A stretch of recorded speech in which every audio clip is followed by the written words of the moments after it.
traditional, super fun, and all about artisan cheese and more to melt your peaceful heart and toast your peaceful life.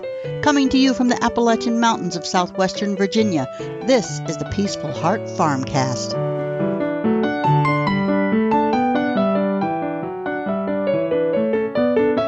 Hey, this is Scott Hall from Peaceful Heart Farm, and you are listening to the Peaceful Heart FarmCast.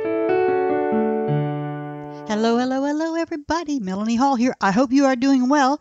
The conversation today and every day revolves around the value of tradition, traditional life, traditional food prep and storage, traditional cooking, and of course, traditional artisan cheese. Topics discussed here are designed to create new perspectives and possibilities for how you might add the taste of tradition to your life. Today, I'm going over the Weston A. Price Diet Basics. This organization champions raw milk, and they have a lot of great information on their website, and I'll put a link in the show notes to their website so you can follow up on it, because this is going to be very, very basic. And before I launch into today's info, I want to take a minute to say welcome to all the new listeners. Welcome back to you veteran homesteading-loving regulars who stop by the FarmCast every week. I appreciate you all so much. If it wasn't for you, I wouldn't be here. I'm so excited to share with you what's going on at the homestead this week. So, let's see. Well, I feel almost normal again. Now, there was one small incident earlier this week. We're missing one small buck, apparently, and I thought he might be in with the girls. So, I walked much farther out into the pasture than normal to round up the goats and bring them in so we could look at them. It's pretty easy to do, but it required a bit more energy than I anticipated. And I walked slowly and carefully. Keeping good balance is still an issue. I'm very careful when walking around out there. There's so many things that can trip you up if you're not paying close attention. And then, oops, you trip and down you go. And fortunately, I did not have that experience. No, I just walked slowly and carefully. Unfortunately, I walked a lot farther than I had in quite a while. And I seemed like it would be easy. I mean, after all, I often easily walked 2 or 3 times as far as I did on this particular morning prior to my bout with appendicitis. Anyway, it turns out it wasn't that easy. I continue to be surprised by how weak my body became with this illness. Oh well, I just went inside, I cooled off, rested, and then I made some cheese. I can bounce back pretty well, but sometimes I get a little weak and dizzy out there. Let me talk about the garden and the orchard. Now, both are showing the effects of a lack of rain this summer. Oh, and the steers ate the tops of my celery. They ate the sweet potatoes and the Swiss chard. Bummer. I was going to take the celery to the farmer's market per the request of one of my customers. The sweet potatoes will likely be fine. In fact, the tubers may grow even larger as they are the propagation mechanism for the sweet potato plant. And whenever a plant's life is threatened, it begins to put a lot of energy into reproduction. For instance, when it gets too hot for lettuce and spinach in late spring, the plants will send up stalks of seeds so that they can reproduce. This is referred to as bolting, and we say the lettuce or spinach bolted. And sometimes even the smallest amount of stress can cause lettuce or spinach to bolt. You know, they start putting out as many seeds as possible to preserve their species. Scott did take a day out of his creamery building schedule to water the few remaining veggies in the garden and the entire orchard. He also did a bit of summer pruning of the trees. And then it was back to laying blocks in the creamery. It is so exciting to see those walls growing out of the ground. The building is really taking shape. Scott is so dedicated to using every possible minute to get the project completed. His attention to detail is also inspiring. I mean, the seams, you look at the seams between the blocks, and they're perfectly aligned. You can actually visit our Facebook page, just facebook.com/Peaceful Heart Farm, all one word, to see images of all his hard work. And don't forget to like us. All right, let me talk about the animals. We started the culling process with the goats. I talked about our plan in the podcast just prior to this one. Uh, and in the end, if you missed that, I'll put a link. I'll put a link in for that, just in case you missed that one. In the end, we will have no sheep, and the cashmere goats will be replaced with Kiko goats. So we took the 3 breeding bucks to the meat processor. They will make lots of ground chev. That means goat chev. Look for a good deal on soup bones. We will have lots of them, so you'll see some good deals coming out on those. Now, all 3 of these guys had impressive racks of horns. Roanoke's were more than, 4 feet from tip to tip, I think, maybe. I don't know. They're big. And we asked and were granted permission to keep the heads with the horns attached. And so they're currently curing, and they will eventually decorate our walls, probably in the small store area of the creamery, a little memorial to our boys. As far as the quail, we have begun collecting eggs for the next batch of quail. It started slow, only 2 so far. The quail cages got moved. Their manure smell is quite pungent, and their cages were far too close to the carport and back door. The odor seemed to also accumulate under the carport, and then it comes wafting to the back door from underneath, from a big collection up underneath that carport. So even though it's outside and you would think it would blow away more, it really collected in that carport and up under the eaves of the overhang of the roof. So each time the quail are disturbed, they stop laying eggs for a few days. When Scott was building the cages, the new cages, he had to remove the layers from their original cages while he assembled the new cage above their space. And they stopped for a day or so laying eggs, and then slowly returned to their original laying pattern. So when Scott moved their cage to a new and quite lovely shady spot, their laying dropped to almost nothing. He brought in 2 eggs this morning. Normally we get 6 to 8. Also, the days are getting shorter, and the birds will naturally lay fewer eggs with less light. They need light to lay every day. We can supply artificial light, and we may do that. Who knows? That's another project, though. Best keep on with the creamery. But today I want to talk about a traditional diet as presented by the Weston A. Price Foundation. You'll see that abbreviation WAPF, the Weston A. Price Foundation. And there are lots and lots of ideas and opinions about nutrition out there, and the science cannot seem to agree. And honestly, it makes sense that everybody has a different opinion. No 2 people are alike. Some people live on the equator with ancestral and genetic ties to an abundance of fruits. Some people live in areas where meat and fat are their only choices. So I recommend doing your own research, making your choices based on the needs belonging uniquely to you and your family. Today, specifically, I'll be outlining the recommendations detailed by the Weston A. Price Foundation. And first, let's do some basics on the man and the organization, and then I'll get to the diet principles. So, Weston Andrew Value Price, September 1870 to January of 1948. So he died before I was born.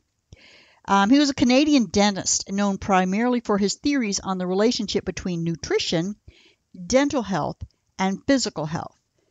It started with just the dental, but then he actually expanded into physical health, having to do with nutrition.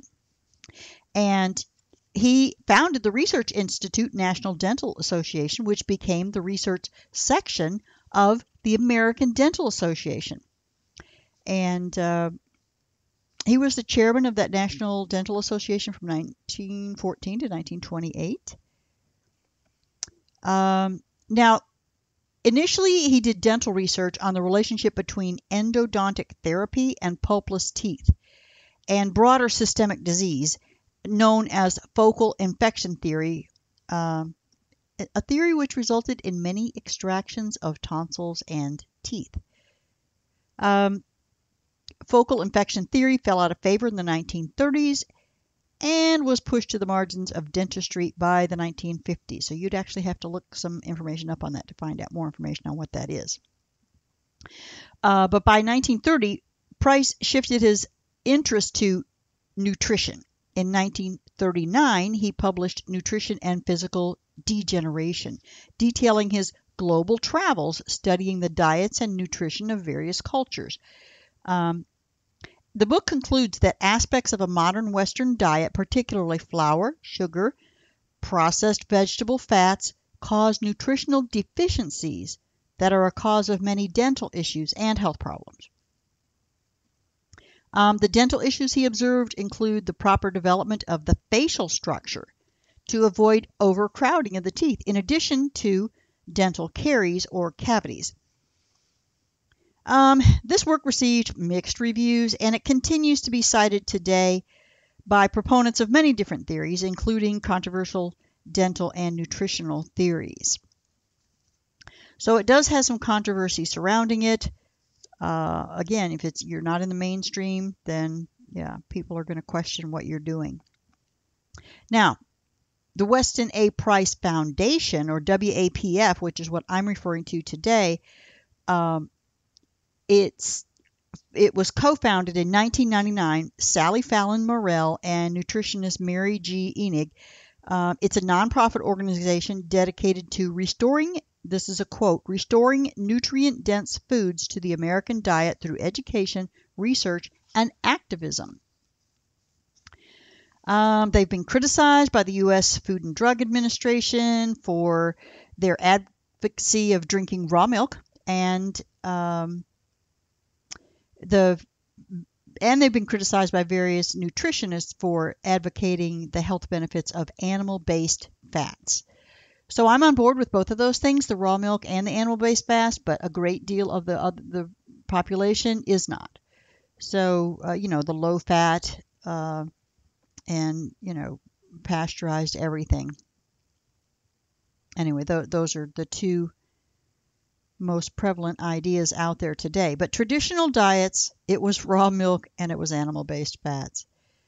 So the president of the foundation is Sally Fallon Morell.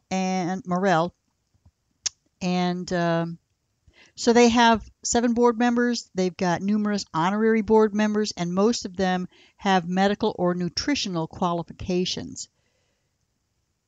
The main sources of support are dues, contributions of members. You can sign up and contribute to them. They're not receiving funding from government or food processing or agribusiness industries. Obviously, they kind of work against those industries, so they're not going to get that money. They do accept sponsorships, exhibitors, and advertising from small companies whose products are in line with the principles: grass-fed meat, wild fish producers, health product companies, and so on. Let's see. So their report in 2004 stated, again, it's dedicated to restoring nutrient-dense foods to the American diet through education, research, and activism. And supports a number of movements that contribute to this objective, including accurate nutrition instruction, organic and biodynamic farming. I might do a podcast on biodynamic farming at some point. Pasture feeding of livestock, community-supported farms, sometimes called community-supported agriculture, honest and informative labeling, prepared parenting, and nurturing therapies. Specific goals include establishment of universal access to certified raw milk and a ban on the use of soy in infant formulas. That's where they're talking about the prepared parenting and nurturing therapies. They are absolutely opposed to soy in infant formulas. They lobby in Washington, D.C. On issues such as government dietary guidelines, the definition, and the composition of school lunch programs. So they're quite active. And they publish a quarterly journal called Wise Traditions in Food, Farming, and the Healing Arts. And they also offer an annual shopping guide, and it lists products that are made from organic, non-GMO ingredients and prepared using traditional and artisan methods. So they research every single product that's listed in that shopping guide. And again, this stuff is all available on their website, and I'll put a link in the show notes. But it's the Weston A. Price Foundation, or WAPF. Now, let's talk about the diet that they have a short course that you can get, an email kind of a course on their specific diet recommendations. So basically, the diets of healthy, primitive, non-industrialized peoples contained no refined or denatured food, such as refined sugar or corn syrup. No white flour, canned foods, pasteurized, homogenized, skim or low-fat milk, refined or hydrogenated vegetable oils. No protein powders, no artificial vitamins or toxic additives and colorings. Now, I will kind of deviate a little bit about the vitamins, because our food today, because of the way that it's been farmed and grown over the years, has become a little bit less nutritionally sound. So sometimes I think there are need for supplements. Sometimes. Now, I do want to point out that primitive cultures have health difficulties that our modern systems have overcome. Access to food and health care in the first world is amazing. You know, death in childbirth and early childhood death from things like pneumonia are still issues for primitive tribes. Diet won't fix that. So we're looking specifically at diet for their health outcomes. But sometimes, you know, people will quote, you know, their mortality rates. And those things have to do with the lack of health care for women in childbirth and the early childhood children under, I think, somewhere 1 to 5 years. Their immune system still building. A lot of children die early.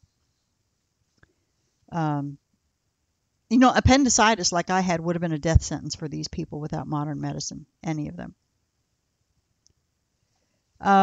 We truck food from one side of the country to the other, importing, exporting food from and to all parts of the world. It's now commonplace.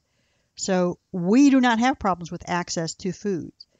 Our problems might be characterized more as an excess of food, whereas primitive tribes' access to food was the issue.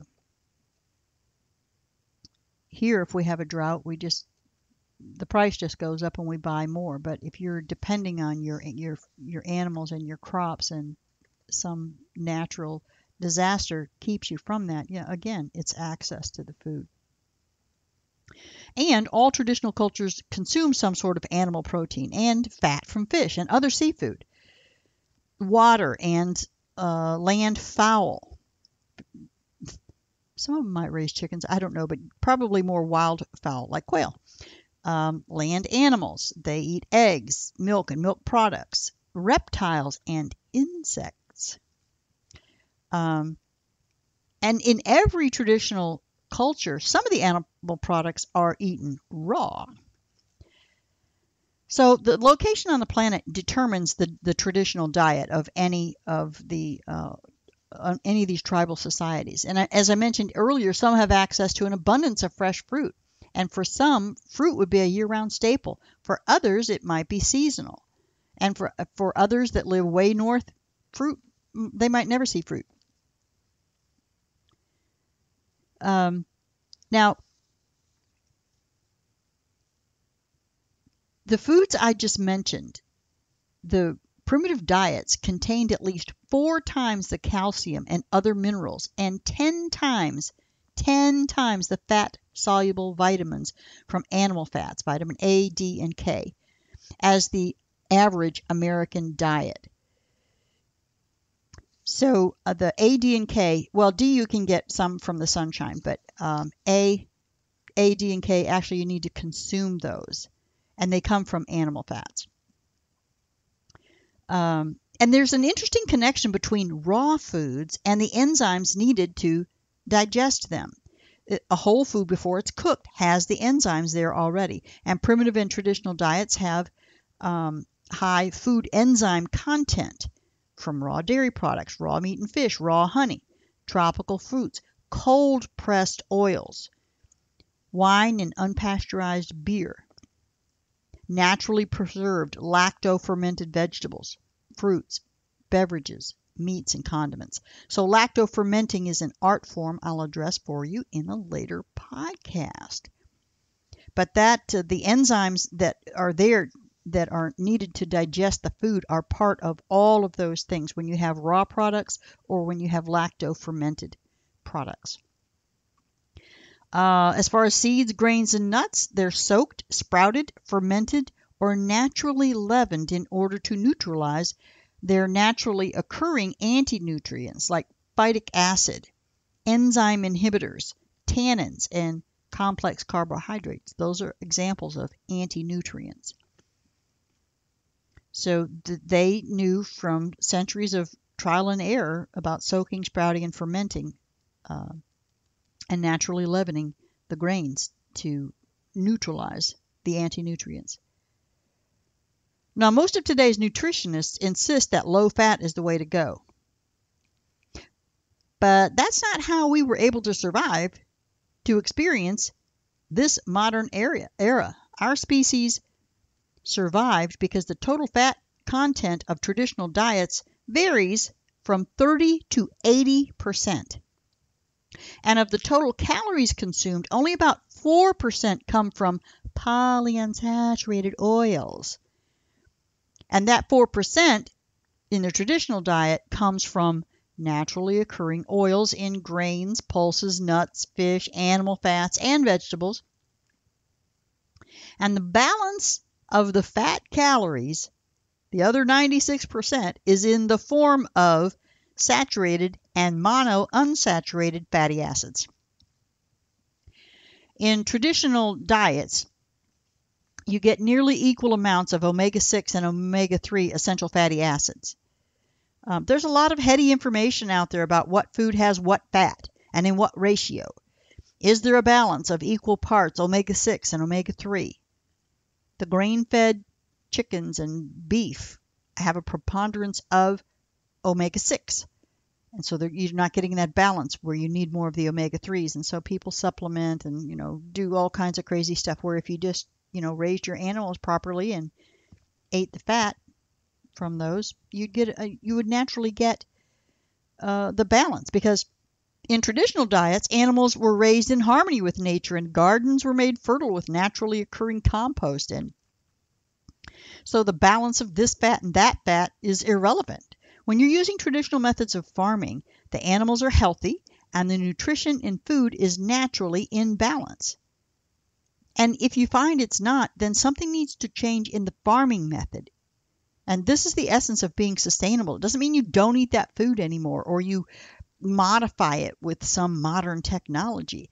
It means that you change something about your farming practices to bring that food back to a healthy composition.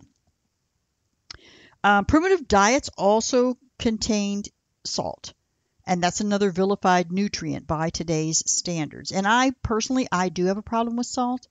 I do have a sodium-sensitive hypertension, but most people with hypertension, it's not really the salt, or so Dr. Berry says. All right. And now, traditional cultures consume animal bones, usually in the form of the gelatin-rich bone broths. And bone broth is quite popular today in the keto and carnivore diet worlds. Actually, in diets all over the place. But it is the gelatin-rich bone broth. That gelatin is also very fatty. All right, so that sums up the basics of the WAPF diet basics. Weston A. Price Foundation, WAPF, their diet basics. Go to their website, sign up for the 7-part Wise Traditions diet to get all the information on eating a traditional diet, what to eat as well as proper preparation that's been passed down through centuries of experience. In our recipe today, bone broth, of course. Bone broth is made with bones that have bits of meat still clinging, unlike, quote, stock.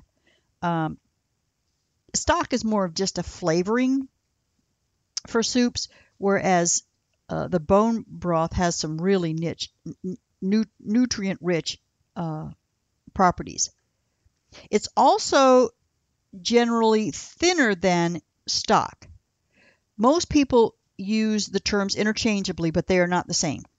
It's been made for centuries. Roasted bones will add flavor to the broth and will darken the color of it. So, and this recipe also has fresh herbs for a little added bit of flavor in there, but you do not have to do anything. Even salt is optional, but highly recommended. So what you need a pound of lamb bones this recipe has, or any other bone of your choice. Again, meaty bones, having the meat still on it. You got a tablespoon of oil. I would use some kind of lard or tallow.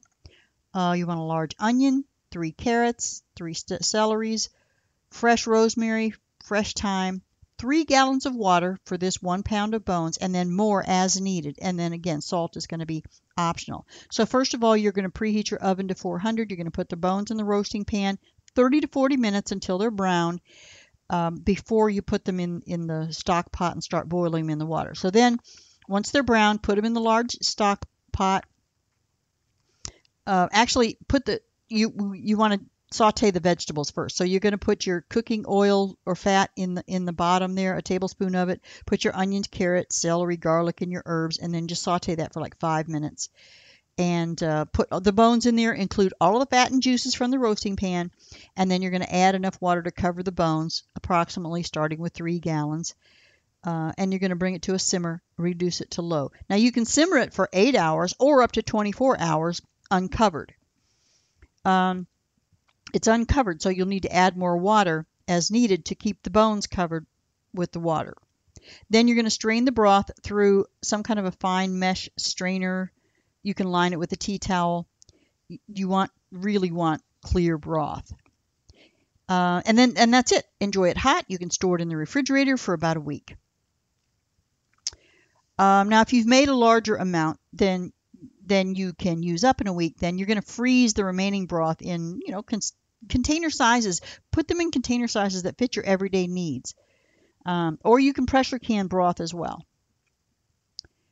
Hop over to the website to find and print this recipe. There's a link in the show notes. Go to the homepage, click or tap podcasts, click or tap this episode, which is titled Weston A. Price Diet Basics.